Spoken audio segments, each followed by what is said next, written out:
கேரளா இப்போ கேரளமா மாறப்போகுது. ஒய்? ஆக்சுவலா கேரளாவோட ஒரிஜினல் நேம் கேரளம் தான். இதோட meaning coconut land or land of கோகனட்னு சொல்றாங்க.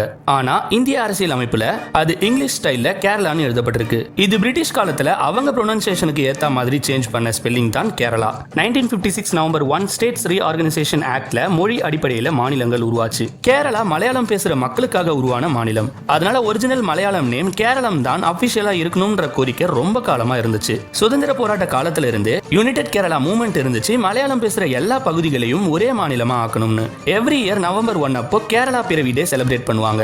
இது கேரளா மாநிலம் பிறந்த நாள். இந்த பிறப்பு முழுக்க முழுக்க மொழி அடையாளத்தால நடந்தது. கேரளானா பிரிட்டிஷ் ஸ்டைல்ல இங்கிலீஷ் நேம், கேரளம் தான் நம்ம மலையாள மொழியில எப்பவுமே பயன்படுத்துற பெயர். இப்போ லேட்டஸ்டா February 24, 2026 union cabinet PM Modi தலைமையில கேரளா கவர்மெண்ட் கேட்ட ப்ரொபோசலை அப்ரூவ் பண்ணுச்சு. இது கேரளா அசம்பிளி 2024 ஜனவரி 24 அப்போ ஒருமனதா பாஸ் பண்ண ரிசொல்யூஷனுக்கு பதிலா வந்தது. கேபினெட் அப்ரூவல் வந்ததால இப்போ அல்டர்னேஷன் ஆஃப் பில் 2026 ஒரு பில் ரெடி ஆயிடுச்சு. இந்த பில்ல பிரசிடென்ட் திரௌபதி முர்மு இப்போ கேரளா அசம்பிளிக்கு அனுப்பி உங்க ஒப்பீனியன் என்னன்னு கேட்பாங்க. பட் இதுக்கு ஆல்ரெடி அவங்க ஓகே சொல்லிட்டாங்க.